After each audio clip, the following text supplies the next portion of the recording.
Radio Veritas political commentator, and Knight Grand Cross of Jose Rizal.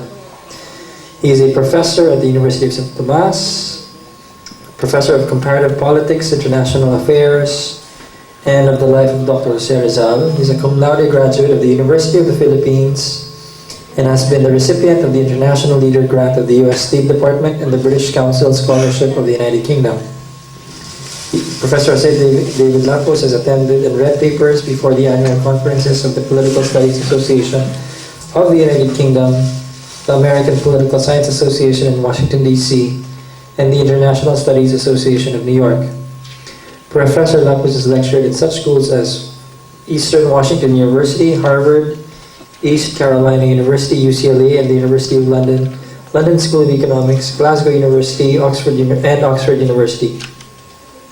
Professor Lapuz has also lectured at the Leningrad State University, now St. Petersburg, Russian Federation, and has also taught at the then USSR Institute of Oriental Studies, Moscow.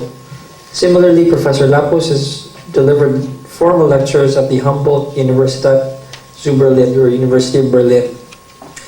Recently, the professor was named member by the UNESCO Human and Social Science Sector, headed by Assistant Director General Pierre Sam, Executive Officer in Paris, France, to serve as an expert savant in the International Advisory Council on Human Rights and Poverty of UNESCO. Professor Lapuz has received a special citation from Pan-Pacific Association International in Hawaii, USA, for his remarkable and brilliant accomplishments in the field of international relations and foreign policy, and for analyzing, as a world-renowned professor, complicated global issues and problems with scholarship of a very high order. Professor Lapuz is also Vice President of the Philippine Council on Foreign Relations. Ladies and gentlemen, let's please welcome Professor Jose David Lapuz.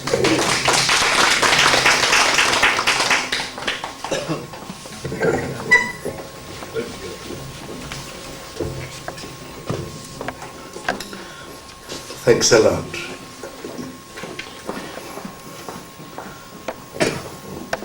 What I propose to do this morning is to analyze the foreign policy challenges as well as other challenges of the Philippines as we enter the 21st century, against a backdrop of possible scenarios or possible paradigms to guide us towards survival and sustainability and global competitiveness on the Philippine political, economic, foreign policy for the millennium.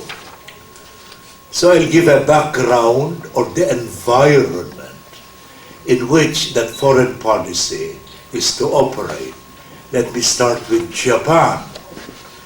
Japan's leadership is an important factor for the stability of the region in the future. This leadership is not confined only to the economic sphere, but it includes the political and to a certain extent, the security field. The increased role in the security field will consist of strengthening her own self-defense as well as substantial role in the context of cooperative security. And then China, which is considered by the region structures both in the economic field, as in the Pacific Economic Cooperation Council and the Asia-Pacific Economic Cooperation, as well as in the security field, the Council for Security Cooperation in the Asia-Pacific and the ASEAN Regional Forum, in order to keep her under leash. For purposes of regional security, China must be more transparent with regard to her defense expenditures and strategic deployment of naval and air power. She can accomplish this by participating more fully in CBMs efforts on the ARF. She must also commit that upgrading her defense capabilities commensurate with her power status will only be used for defensive purposes. It is hoped that China will do well during this transition period characterized by generational and leadership change. What would be more reassuring to the regional countries is if the processes become more transparent and predictable. It is axiomatic that the US, Japan are the two main sources for capital and technology and main markets for their manufactured goods as well as energy and resources. Militarily, as US-Japan alliance guaranteed that Japan stays non-nuclear and will only develop conventional capabilities for its own defense. This is reassuring both to Japan's public as well as to the whole region as a whole. This could also encourage the acceptance, however, to the region if that role is part of the burden sharing in the alliance. It is generally accepted that the two countries can establish a new global order in the wake of the end of the Cold War, not only in the region, but in the world at large. Operating against this best-case scenario for a US-Japan entente cordiale is public resentment towards US pressures in Japan, which are building up, although slowly. This comes at a time when the threat of Russia, which has not disappeared, has subsided in relative importance. Japan anticipates problems with China to emerge, to spring up in the future due to political, geographic, cultural, and economic factors. US-Japan relations continue to be difficult because the Japanese government will still be weak in the medium term, and the Japan government cannot give in as much to US economic pressures.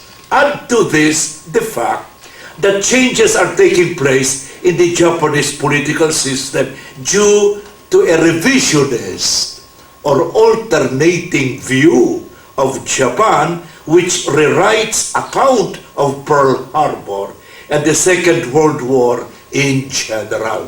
For Japan to continue to be accepted regional leader, she has to get her act together and put up a package to stimulate the economy and implement a series of unilateral liberalization moves to open up her market while allowing government procurement to be open to others. Regional institutions such as APEC, the Asia-Pacific Economic Forum, in the future will be helpful by multilateralizing or diversifying and resolving bilateral conflicts and tensions. However, the region is still ambivalent about this because on the one hand, it is concerned that it may become the next target of US, while on the other hand, it is also known that only the US can meddle and pry open the Japanese market, which will be beneficial to countries in the region as well. What might be more dangerous in the future, as I see it, for the relationship is Japan's unpreparedness or unreadiness to play a role commensurate with its powers in times of crisis in the Korean Peninsula, where Japan has been asked more than financial commitments. Trade relations are expanding very fast, and Japan is taking over the United States' role as China's #1 trading partner. Japanese investments in China have increased dramatically after slowly overcoming some inhibitions. Politically, the relationship is very good, with Japan now being closer to China than the United States, especially due to its different approach on human rights and basic freedoms. China looms very large in the region. She takes on a threatening shape. Her future role will be vital to peace, stability, and development of the region because of her size, economic potentials, a vision of historical destiny, political will, and political military prowess and capacities. There are other important reasons for the United States policy towards China than human rights alone. These include non-proliferation of mass-destructive weapons, especially in the case of North Korea, the interest of finding together a new equilibrium for the Asia-Pacific in the future that will be the basis for sustaining peace, stability, steadiness, evenness, and development of the region, and keeping the economic power of China is the last frontier. I will call it the last edge for regional world economic growth, maturation, and development. Because of confrontation between these two giants, these two titans will be very detrimental to future peace, stability, and vibrancy of the region, and will prevent international order from being established worldwide. China's role through her permanent membership in the Security Council of the United Nations and other fields like non-proliferation and arms control is key, master key, to security and order in the future. Let me picture the future landscapes, the future panorama against which to view Philippine foreign policy, which is your field. An international monetary system for the 21st century to supersede the IMF is now in the works. The Bretton Woods Agreement during the golden age of the world's economy was dominated by a regime of fixed exchange rates on the almighty, powerful dollar. This was also the age of United States neo-imperialism, which dominated Europe through the operations of the Marshall Plan, which was designed, among other things, to promote United States export trade. At the International Monetary Fund reduced the complete autonomy of central bank, the new monetary system and regional and global arrangements will limit further the total independence enjoyed by national governments. In the country today, we are now in the verge of exiting or departing from IMF conditionalities. Other items, you remember Agenda 24 of the Earth Summit Conference to promote sustainable development in the world that would also require some surrender of national initiatives. To be expected in the next millennium will be under the edges of global economic leadership, the rise and fall of dominant economic powers, and closely interlinked issues of poverty and environmental sustainability or ecological sustainability for the 21st century will be the focus of attention. The heart of the globalization lies in the rapid reduction in transportation costs and revolution in information technology or cybernetics technology that has characterized the last 2 decades. Today, for example, you can go back and forth the USA on off-season for only $750. And very soon, you can call the US for 5 cents per minute, very soon. As a result of all of this, a new consensus is emerging among developing countries, that includes us, which is to adopt a development model or paradigm which follows a more outward-looking, international trade-oriented, and market incentive-based avenue. The prospective key players in the emerging Asian power game will of course be China, with an army of 2,930,000, North and South Korea, with unified armed forces of 1,761,000, the US with 1,547,000, Russia with 1,520,000 armed forces I'm speaking of, India with 1,145,000, Vietnam with 572,000, and Japan with 239,500. Apart from the Cold War superpowers, US and Russia, the emerging superpower China, and the economic giant Japan are now joined by India, with its almost 1 billion people, nuclear capability, and great economic potential. Vietnam has one of the most conventional armies in the world, which beat back the French and US forces in Mekong Delta and has an economy growing explosively. When the combined reunification of the Korea materializes its armed might, economic potential and technical capability will be substantial, not to mention North Korea's nuclear capability.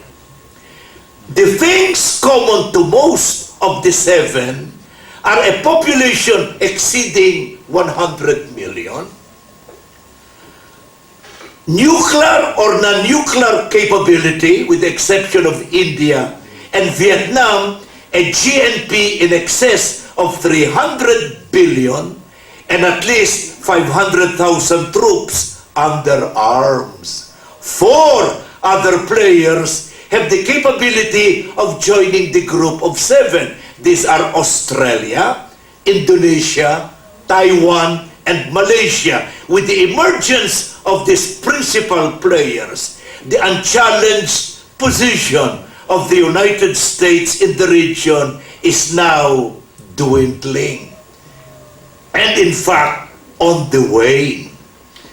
Asia remains turbulent, with energy needs, nationalist antagonism, post-Cold War uncertainties, combustible arms competition, fueled by double-digit growth, a volatile, mercurial, changeable, explosive region. Without a strong American presence, Pacific defense will be priority. Let me now go to the shifting power base.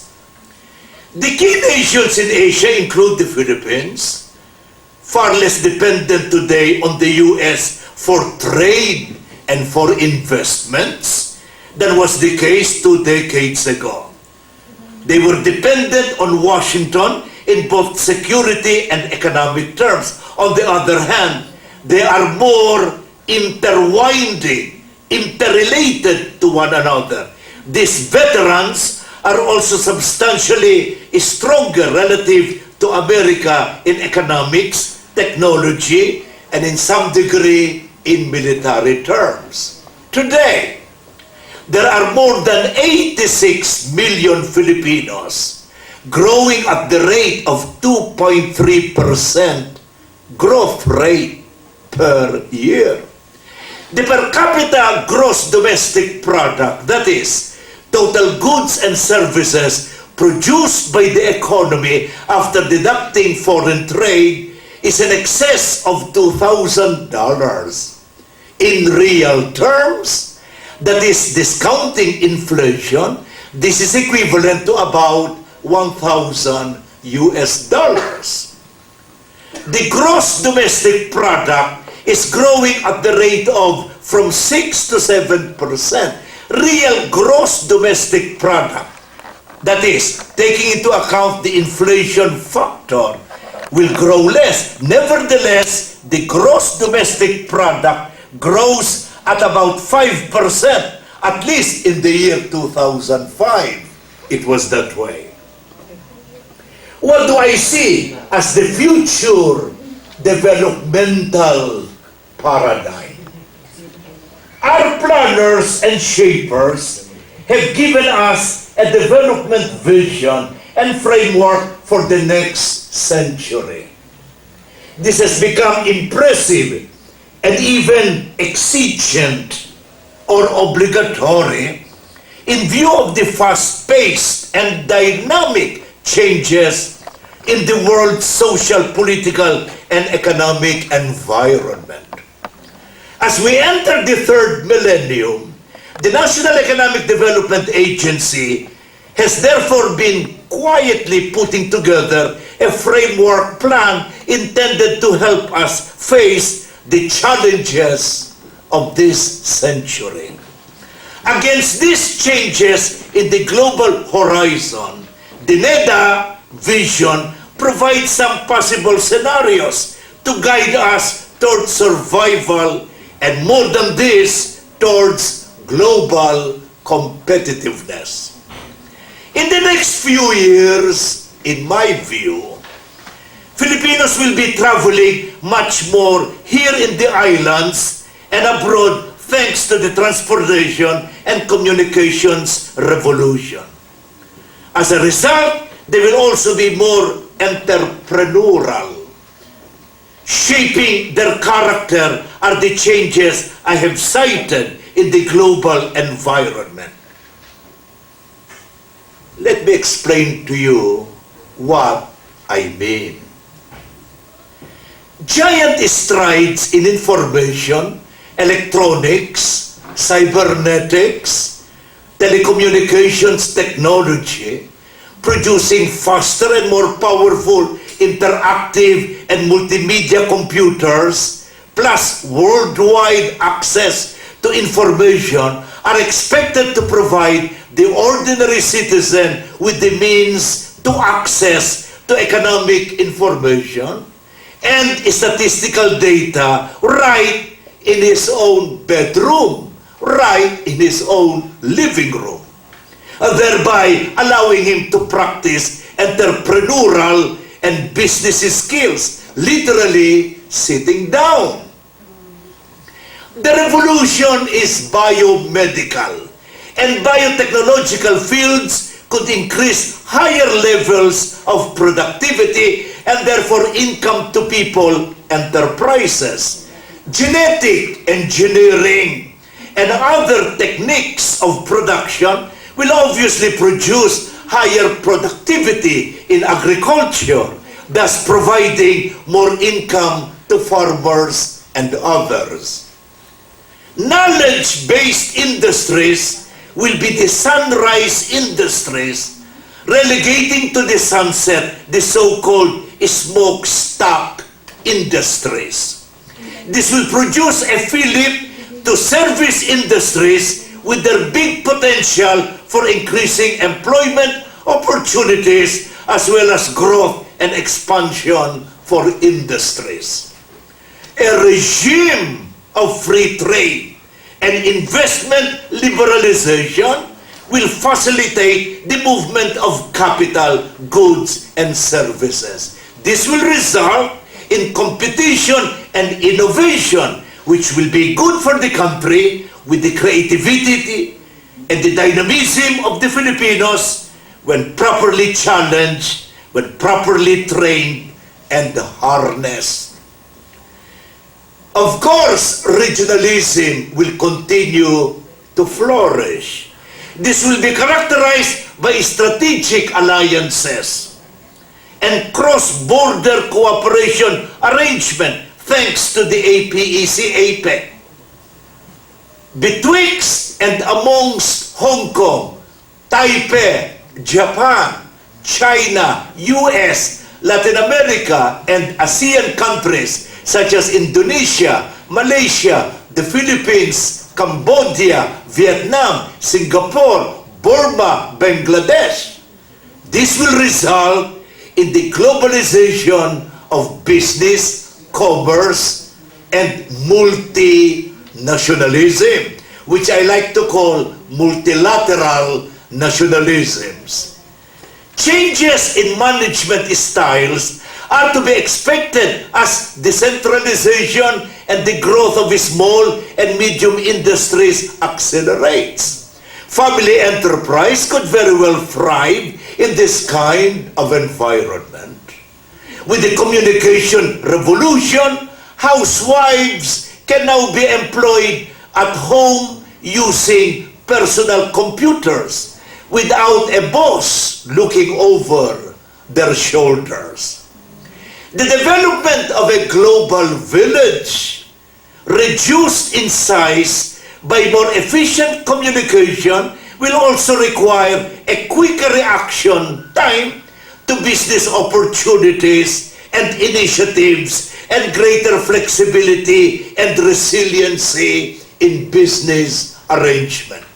All told, we can expect a proliferation, a snowballing of a small, independent, but integrated business enterprises. Global competition will be characterized less in continental Cold Wars and armed conflicts triggered by ideology and more in trade and technological wars.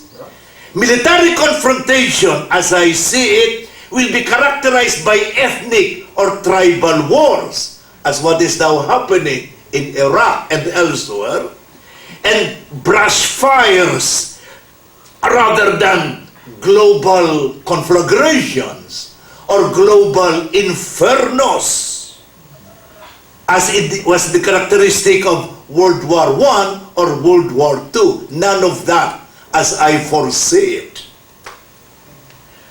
Against the Cultural Revolution, the information explosion and sudden, rapid, dramatic increase in knowledge and science and technology and greater access to data brought about by advances in information technology will produce a much smaller world. It's a small world after all, goes the Disneyland song. The revolution in communication technology will surely bring about the globalization of business and the integration of economies. This will in turn lead to free exchanges in information. The aforecited developments will also enhance greater understanding and integration and amalgamation of intellectual achievements, lifestyle, customs, habits, ways, and mores. Networking among individuals and organizations across national boundaries will quickly spread ideas and thoughts. As people are made more aware of rights and privileges and opportunities for change, the ideas of growth, equity, participation, solidarity, internationalism, and democracy will quickly spread and will quickly grow. New communications technology can also serve to downsize business and decentralize decision-making, giving more freedom and worker participation in management. This, in fact, could revolutionize present-day culture in business and government, which is characterized by central planning and control. By the way, Bert Romulo, Secretary Romulo, was mentioning to me his discussion on interfaith dialogues. I have a paragraph on that, and that is the revival of religion and its spread, as I was telling the Secretary of Foreign Affairs, Romulo, who is our head in UNESCO, will also occur under this new environment as the gospel message is spread among groups of people, even those in the remotest places where the word of the Lord or the word of Allah had not yet penetrated. Religious competition could also be engendered as world religions like Islam, Buddhism, Protestantism, Catholicism are able to send their message faster and wider within the global village. By 2025, which is 19 years from now, the world's projected population will be 8.3 billion.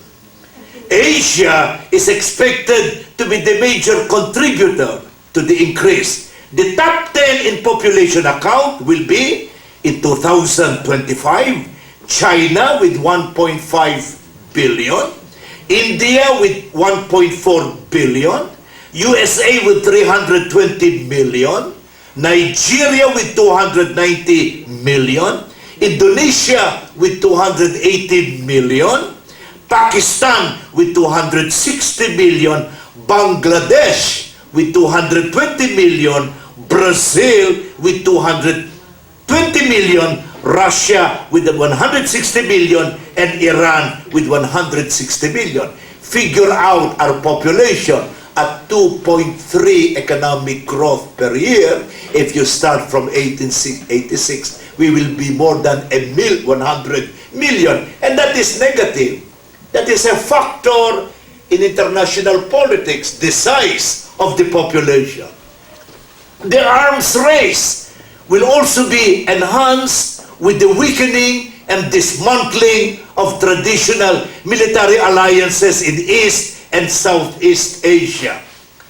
As competition for scarce resources in Asia becomes keener, the expansions of military capabilities, to my mind, may be encouraged to provide security for the economic interests of sovereign states. More power kegs could be produced by this region. Now, to give you a rundown of what I was saying, the technological revolution, business expansion, as well as social, economic, and cultural changes can open windows of opportunity for trade, investment, and economic growth. On the other hand, heightened and increased competition for limited physical and financial resources, as well as for markets, could provide political instability. The seesaw, the political instability as against the economic growth, will be the seesaw of international politics. Also, there is the need, first of all, to identify these issues. Be the issue nationalism, protectionism, regionalism, the search for national identity, trade expansion, and so on. After sorting out or classifying these domestic issues and consolidating, aggregating them, there is now the need to promote them and disseminate them here and abroad.